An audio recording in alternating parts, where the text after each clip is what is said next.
செங்கல்பட்டுலேருந்து ஜீவாங்கிற அம்மையார் கேட்குறாங்க,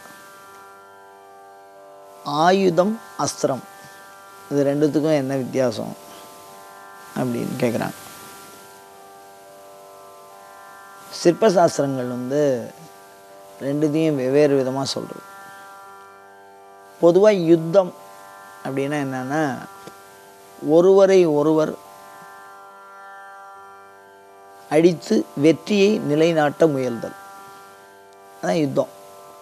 ரெண்டு பேரும் அடிச்சுக்கிறது இல்லை மோதுறது, அதில் யார் வெல்லுதல், ஒருவரை தோற்கடிக்கணும், அப்போ தான் வெல்லுதல்ங்கிறது வரும். யாராவது ஒருத்தர் நஷ்டப்படணும், அதனால் யுத்தம். அப்படி யுத்தத்துக்கு எது பயன்படுறதோ அதுக்கு பேர் ஆயுதம். இந்த ஆயுதங்கள் யுத்தத்தில் தான் பயன்படணும்னு அவசியம் இல்லை, பிற தொழில்களையும் பயன்படலாம். இப்போ ஏறு கலப்பை இருக்குது, இந்த மரம் ஏறி தேங்காய் வெட்டுறவங்க அவங்களுக்கு அருவா ஆயுதமாக இருக்குது. அவங்க ஏறுறதுக்குன்னு ஒரு சில கருவிகளை பயன்படுத்துகிறாங்க, மரம் ஏறுறதுக்குன்னு. அதெல்லாம் அதுக்கு ஆயுதம். அது ஆயுதம்னு சொல்லாமல் கருவின்னு சொன்னாங்க. இப்போ ஆயுதம் வேறு, கருவி வேறு. அப்போ ஆயுதங்கிறது யுத்தத்தில் மாத்திரம் பயன்படுத்துறது அப்படிங்கிற மாதிரி வச்சுருக்கா ஒரு வரையறை, நம்ம புரிஞ்சுக்கிறதுக்காக. அந்த ஆயுதத்திலேயே ரெண்டு விதமாக பிரிக்கிறா யுத்த சாஸ்திரம். என்ன அப்படின்னா, கையை விட்டு விலகி போகிறது, கையிலேயே வச்சுன்னு சண்டை போடுறது, கையை விட்டு விலகிறதும் வச்சுன்னு சண்டை போடுறது மாதிரி உபயாம்சம்னு பேர். இந்த மாதிரி 3 விதமான தன்மை கொண்ட ஆயுதம் இருக்குது. பழைய காலத்தில் போர்க்களங்களில் பயன்படுத்தியிருக்கா. கையை விட்டு விலகி போகிற ஆயுதம் என்ன அப்படின்னா, கூர்வாள் அப்படின்னு சொல்லுவாள். கூர்வாள்னா ரொம்ப சின்னதாக ஒரு கூர்மையான கத்தி இருக்கும், அந்த இடுப்பில் சொல்லியிருப்பாள். அதை என்ன பண்ணுவான்னா, குதிரையில் போகும்போதே படையில் வரும்போதே குறி பார்த்து கரெக்டாக அந்த எதிரி மேலே வீசிடுவான்.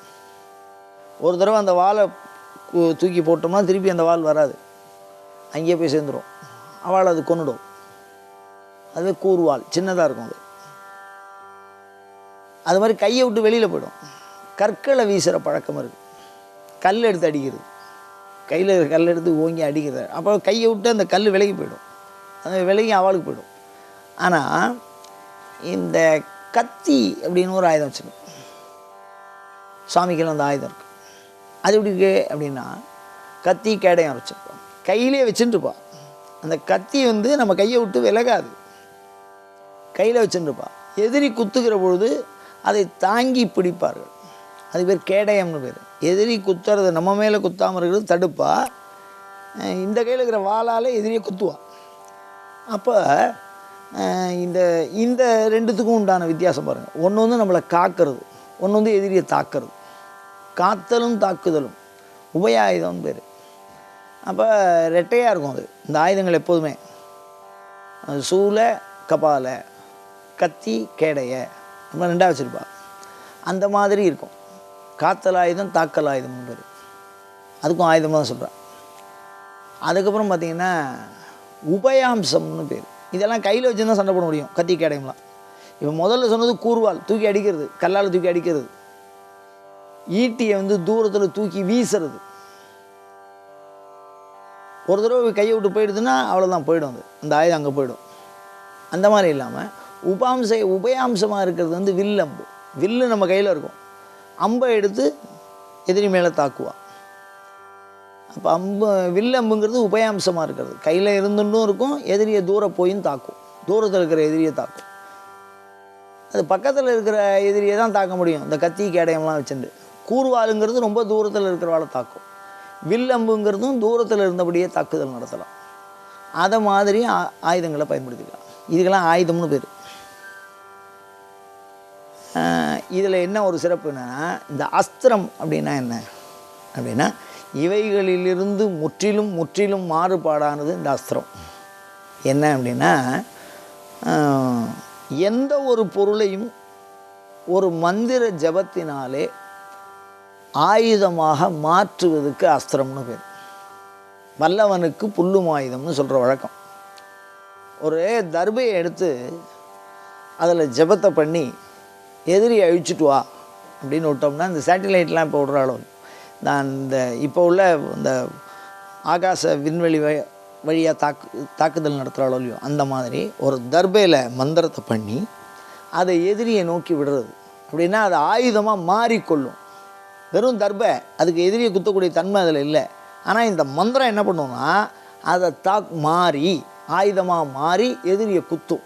அப்படி மந்திரங்களால் செய்ய பயன்படுகிற, மந்திரத்தோடு இணைத்து பயன்படுத்துகிற ஆயுதம் எல்லாமே அஸ்திரம்னு பேர். அங்கே எது முக்கியம் அப்படின்னா அந்த மந்திரங்கள் தான் முக்கியம், அந்த தேவதைகள் தான் முக்கியம் அதில். இப்போ இதில் பாருங்கள், ஒரு உதாரணத்துக்கு 2-3 அஸ்திரம் சொல்கிறேன் பாருங்கள். அக்னி அஸ்திரம்னு ஒன்று இருக்குது. அது அக்னியை ஜபம் பண்ணி விட்டோம்னா நெருப்பு அது போகிற இடமெல்லாம் பற்ற வச்சுட்டே போகும். வருணாஸ்திரம்னு இருக்குது. அது மழையை பெய்ய வச்சு அதை தடுக்கிறது. அப்படி யாராவது எதிரி வந்து அக்னி அஸ்திரத்தை விட்டால் எரிச்சுன்னு இருந்து அப்படின்னு சொன்னால் இன்னொரு அஸ்திரத்தை விட்டால் மழை பெய்யும். அது மந்திரத்துக்கு மந்திரம், ஆயுதங்களும் மந்திரமும் இணைஞ்சுக்கும். அப்படி இணைந்து செயல்படுறதுக்கு பேர் அஸ்திரம்னு பேர். எந்த ஒன்றையும் அஸ்திரமாக பயன்படுத்தலாம். ஆனால் ஆயுதங்கிறது ஒரு குறிப்பிட்ட வடிவமைப்பு இருக்கணும், குறிப்பிட்ட உலோகத்தில் இருக்கணும், அதை பயன்பாட்டு முறை தெரியணும் அவனுக்கு. இந்த மந்திரத்துக்கு அப்படி இல்லை. மந்திர ஜபவுண்டியும் கரெக்டாக இருந்து அந்த தேவதையினுடைய அனுகிரகம் இருந்ததுன்னா அவர் எதை வேணாலும் ஆயுதமாக பயன்படுத்தி அந்த எதிரியை அழிக்கலாம். அந்த மாதிரி ஒரு தன்மை கொண்ட ஒரு சிறப்பு இந்த அஸ்திரத்துக்கு உண்டு. அதான் அஸ்திரத்துக்கும் ஆயுதத்துக்கும் உண்டான வேறுபாடு. இது மிகவும் நுட்பமானது.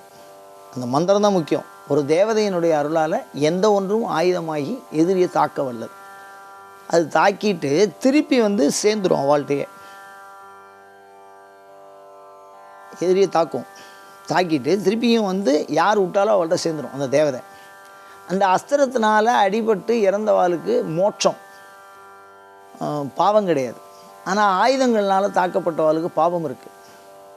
இந்த அஸ்திரங்கிறது தேவதா சம்மந்தப்பட்டதுனால இந்த தேவதை சம்பந்தப்பட்டு ஜபம் பண்ணி யாரையாவது பிரயோகம் பண்ணி அவன் அழிஞ்சிட்டான்னா அவனுக்கு மோட்சம். அதே மாதிரி அதை விடுறவாள் இருக்காளோ இல்லையோ, அந்த மந்திரத்தை ஜபம் பண்ணி அந்த அஸ்திரத்தை கற்றுண்டவாள் அது வந்து தர்மத்துக்கு தான் பயன்படுத்துவாள், அதர்மத்துக்கு அதை பயன்படுத்த மாட்டாள். அப்படி அதர்மத்துக்கு பயன்படுத்தினால் அந்த ஆயுதம் செல்லாமல் போயிடும், அஸ்திரத்தை பயன்படுத்த முடியாது, இல்லைன்னா விட்டவனை தாக்கும். அதனால் அஸ்திரங்கிறது தர்ம சம்பந்தமான தொடர்புடையது. அதுதான் ஆயுதத்துக்கும் அஸ்திரத்துக்கும் உண்டான நுட்பமான வேறுபாடு.